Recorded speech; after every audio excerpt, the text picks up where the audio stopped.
So this is the black sheep of the family, this Nissan.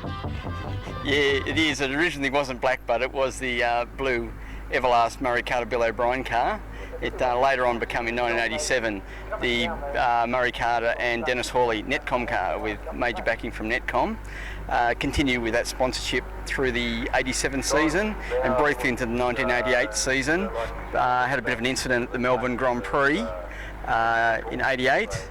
It was subsequently repaired and then went on to represent a couple of different colours under a couple of different drivers, and was later on retired from Group A racing at the end of the 1989 James Hardy 1000. It then went on to become a sports sedan car, raced in the Victorian Sports Sedan Championship, I think quite successfully with Clive J. Smith. It was then retired in about 2000. Robert Ingram, known as Dr. Bob, found the car, sourced the car, had that in his possession for until around about 2012. Early on there he stripped it down, resprayed it in this beautiful gloss black, and then put it up for sale. And in November 2012, myself and my beautiful wife Jacky, we had the opportunity to view it and later on purchase the car from Robert, and early 2013 started the rebuild. It was a whole 12 months of intense, absolute intense mornings, days, afternoons, weekends of rebuilding the car. Later on during the season we visited Sandown for a round of the historics, and we were approached by Fred Gibson, which sort of, I was overwhelmed a little bit about that, and Fred asked if the car could actually come down and be race prepared by the Gibson Motorsport team and whether he could have us under his wing, and I was sort of taken back by that. That was a bit of an honour. So Fred Gibson, he was a bit of a hero for you, was he? Yes, he was. He was an idol from the time I could actually start watching and following motorsport. Yeah, Fred and all the boys, Jim, George Fury, Glenn Seaton, Scafie, all those, they were all idols of mine, but I was only young back then, and it took me a while to be able to be in a position where we could actually find a car. We actually weren't after this one initially, but this one came along at the right time, and here we are today, first official outing.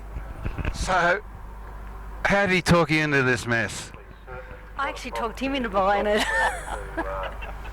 That's a first. Yes, it was. He was a bit sceptical about buying it, and I said, honey, it's your dream, just go for it, let's go. So when we had a look at the car and it was only a rolling shell, I just looked at him and I said, do you know what you're doing? And he said, yeah. I said, done, sold. Do you remember the car live? Back, what, 1987, yeah? I actually remember it in the Everlast colours when Bill and Murray were actually driving it. There was a few rounds at Oran Park and at the old Amaroo Park. I remember seeing it when I was a young fella, and then the year later I seen it in a few rounds of the Australian Touring Car Championship, but I really took a liking to it at Bathurst 87, watching Murray and Steve Masterton circulating all day, no breakdowns, no nothing, and at the end, there they were, at the end, 10th position. And then I just went, okay, one day I'm going to own this car. Tell me something. What was the biggest surprise when you finally drove your dream? The gearbox. The gearbox I thought was horrible at first, but once I learnt to shove the thing through gears like you hate it, now I love the gearbox. The brakes, the way it goes, the steering, the grip is absolutely brilliant.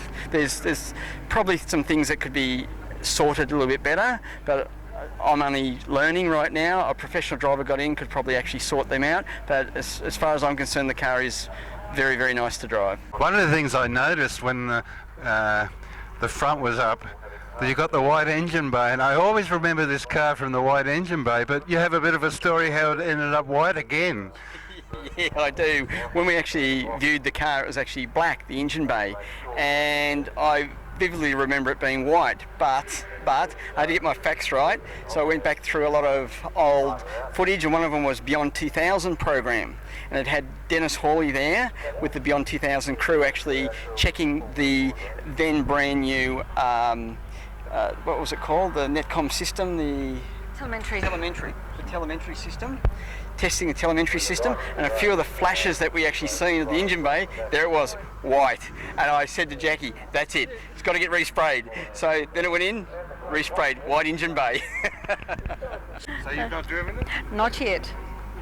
Not yet. Not yet. I wanted to drive the car, I do want to. Can you see my name on the car? It will happen. It's only a matter of time. Just let him have his fun first.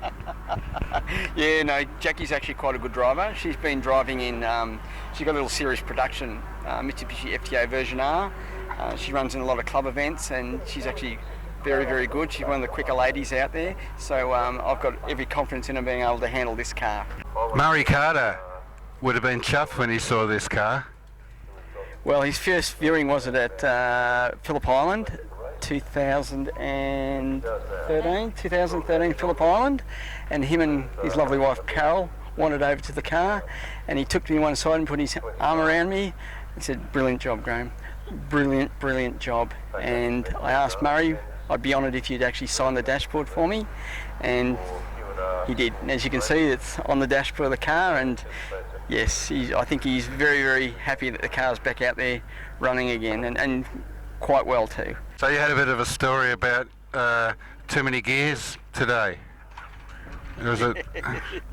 Yes, we've broken a selector lever. Apparently it's my fault. Apparently I changed gears too fast. So we've got two gears stuck together, third and fourth gear, but me and the boys will pull it out later on tonight on the hoist and have it off to Melbourne to Fred Gibson and Alan Heathy, and hopefully have it fixed and back before the next round of the historics. One of the special things about today is it's seeing this car again, but also can you tell us about this year's magnificent Heritage Touring Car rounds coming up?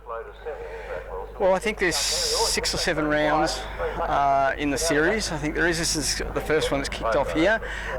We've always planned to come in this one.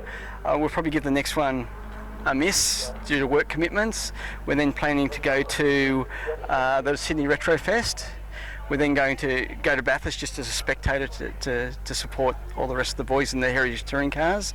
We're then going to return hopefully to Eastern Creek at the Muscle Car Masters, and then finish off at Sandown later on this year, if everything goes to plans and work doesn't interfere and we don't break the car again.